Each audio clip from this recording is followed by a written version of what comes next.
comme on dit souvent, je suis tombé dans la marmite comme Obélix. Donc à force de voir la famille entreprendre, ça m'a donné envie de faire la même chose, d'entreprendre.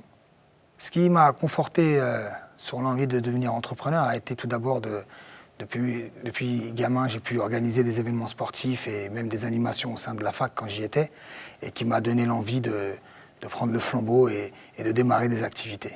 Mon activité principalement avec ma famille.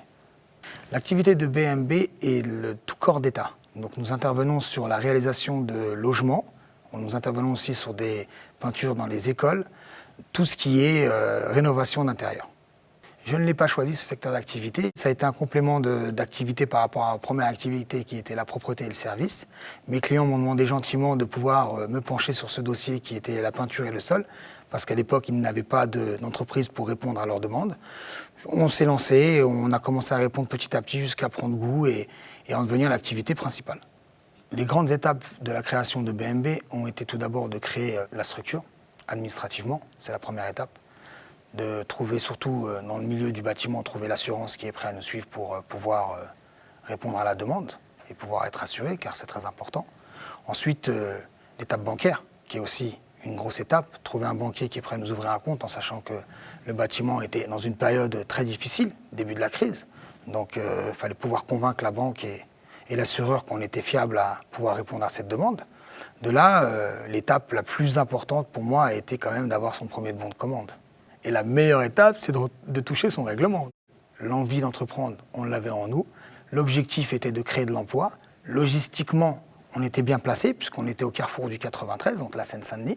Il y avait une grosse demande à exploiter dans le 93. Il fallait qu'on se positionne dès maintenant pour pouvoir être une force active de l'emploi et de l'insertion, surtout, dans nos quartiers. Ce qui m'a poussé à créer mon activité en Seine-Saint-Denis, ça a été tout d'abord le fait que j'y suis né et j'ai toute ma famille qui est là-bas et j'y habite toujours. Donc la proximité pour moi est quelque chose de très important.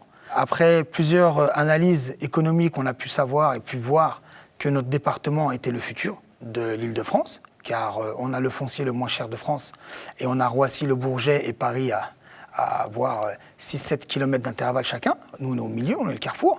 J'ai bénéficié d'un accompagnement qui était plus, j'appelle ça le conseil des sages, où j'ai pu m'entourer de personnes avec beaucoup d'expérience, issues du département ou pas, mais très forts dans leur domaine de compétences. Cet accompagnement m'apporte déjà, tout d'abord, 2 mots que j'ai dans la tête, comme je dis souvent, patience et persévérance. C'est-à-dire que ça ne sert à rien d'aller trop vite, il faut y aller tout doucement. Et il m'accompagne surtout sur mes décisions stratégiques, ou très importantes, où j'ai besoin d'avoir plusieurs avis. Nous avons intégré le numérique dans notre activité, ce qui est logique, vu les conséquences économiques que ça peut apporter et surtout le futur, parce qu'on ne peut pas se leurrer, le futur c'est le numérique. Donc bien sûr qu'on a été obligé de se mettre à la page avec les moyens qu'on a, ça ne sert à rien d'aller trop vite, petit à petit, que ça commence par une tablette, par un site internet, par un Facebook, par le fait qu'on essaie de dématérialiser tout ce qu'on a à l'entreprise pour faire en sorte que tout passe par mail et qu'il y ait moins de gaspillage au niveau papier. Donc voilà, c'est des petites choses qui nous font aussi faire des petits efforts écologiques et économiques surtout. Les difficultés qu'on peut rencontrer quand on est entrepreneur, ce sont les difficultés de palier, j'appelle ça. Dans le sens où à chaque fois qu'on veut essayer de monter un palier, que ce soit au niveau du chiffre d'affaires ou au niveau des salaires, ça veut dire des employés ou même de la clientèle, ça veut dire augmenter son entreprise, on est toujours confronté à quelque chose. À chaque fois qu'on monte le palier, on s'assure d'être encore plus solide. Donc on renforce nos piliers.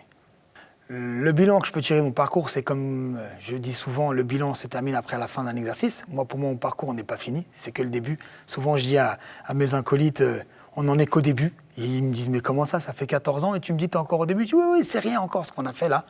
On apprend, on est jeune. Hein. Et puis, je pense que le bilan, je le sortirai quand j'aurai atteint des objectifs d'emploi, quand j'aurai atteint des objectifs de chiffre d'affaires, mais je ne vois pas de bilan pour l'instant. La réalité des choses fait que l'objectif, il est de montrer l'exemple.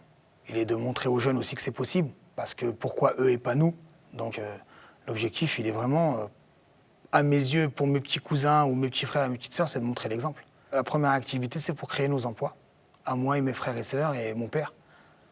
Après, dès que ça a été créé, on cherche à créer des emplois pour les copains, les copines, les mamans, Donc on avance petit à petit et puis on est pris dans cet engrenage de pouvoir créer de l'emploi qui est le meilleur pour moi, à donner de la dignité aux gens, c'est ce qu'il y a de plus frappant. Le conseil que je pourrais donner à ceux qui souhaitent entreprendre, ça serait déjà de croire en soi, de monter un projet jusqu'au bout, de dépasser les 5 ans, parce que pour moi, j'estime que les 5 ans d'activité sur le démarrage sont très importants. C'est là où on pose des piliers. Ensuite, le conseil aussi que je peux donner aux gens, c'est d'affronter les difficultés, de ne pas laisser tomber quand on se retrouve sur un obstacle. Il y a toujours une solution. Et toujours donner l'envie aussi, et donner la confiance, que ce soit à ses clients, ou ses salariés, ou ses partenaires comme les fournisseurs. Il faut leur donner confiance.